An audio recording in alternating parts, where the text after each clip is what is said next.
Assalomu alaykum. Bugun sizlarga jahon ilm-fan maydonida keskin burilish yasashi mumkin bo'lgan muhim jarayon haqida so'z yuritamiz.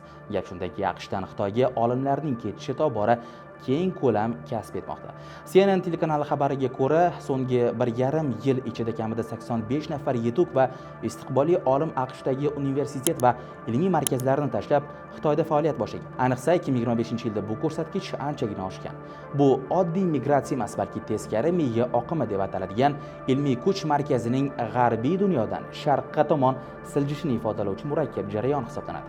AQSh Ikkinchi jahon urushidan beri eng ilg'or tadqiqotlar markazi sifatida e'tirof etilib kelinadi. Ammo bugun bu mavqega jiddiy tahdid paydo bo'ldi.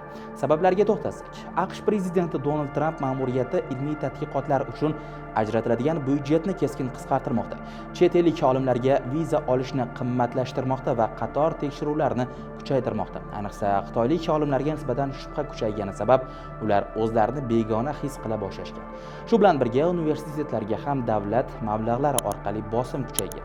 Bu esa ko'plab olimlarning ilmiy izlanishlari uchun xavotirli muhit yaratmoqda. Ta'kidlash joiz, Xitoy aksincha ulkan imkoniyatlar eshigini ochmoqda. Mamlakat milliardlab dollarlarni ilm-fanga yo'naltirib, olimlarga grantlar, maxsus vizalar, uy-joy va oilaviy qo'llab-quvvatlash kabi sharoitlarni taklif qilmoqda.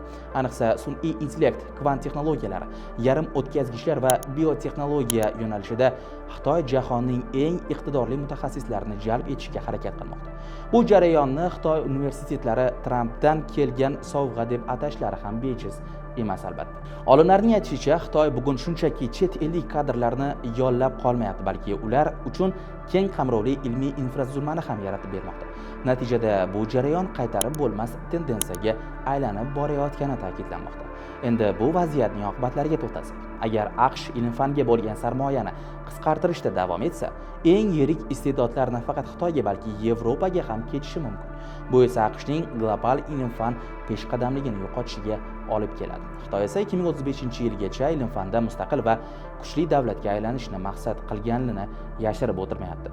Bunday o'zgarishlar global kuch muvozanatiga ham ta'sir ko'rsatishi shubhasiz. Ilm-fan va texnologiyalar bugungi kunda nafaqat iqtisodiyot, balki milliy xavfsizlikning ham asosiy omiliga aylangan. Kvant hisoblash, sun'iy intellekt, yangi turdagi qurollar, bularning barchasi kimning qo'lida bo'lsa, kelajakdagi geosiyosiy ustunlik ham shuniki bo'ladi.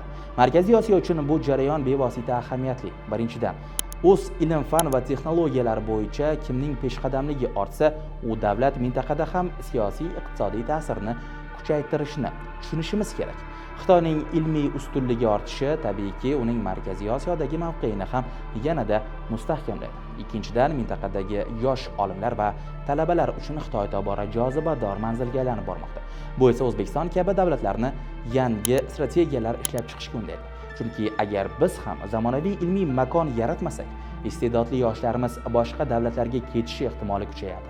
Ta'kidlash joiz, shu bois ham bugungi jarayonni oddiy olimlarning ish joyini o'zgartirishi deb baholash mumkin emas. Bu global ilmiy kuch markazining sekin-asta o'zgarib sharqqa, ya'ni Xitoy tomon siljishidir. Agar AQSh bu yo'nalishda xatoga yo'l qo'ysa, ilmiy ustunlik endi g'arbda emas, sharqda bo'lishi mumkin. Xulosa qilib aytganda, ilm-fandagi raqobat bu ertangi iqtisodiyot, xavfsizlik va global siyosiy kuch uchun raqobatdir. Bizning mintaqa uchun esa bu jarayon juda katta dolzarb. Kim ilmda yutqazsa, ertagi siyosatda ham yutqazadi. Shu sababli Markaziy Osiyo davlatlari ham bu o'zgarishlardan saboq chiqarib, ilmiy salohiyatni rivojlantirishni o'zining milliy ustuvor yo'nalishlaridan biri sifatida belgilashi zarur.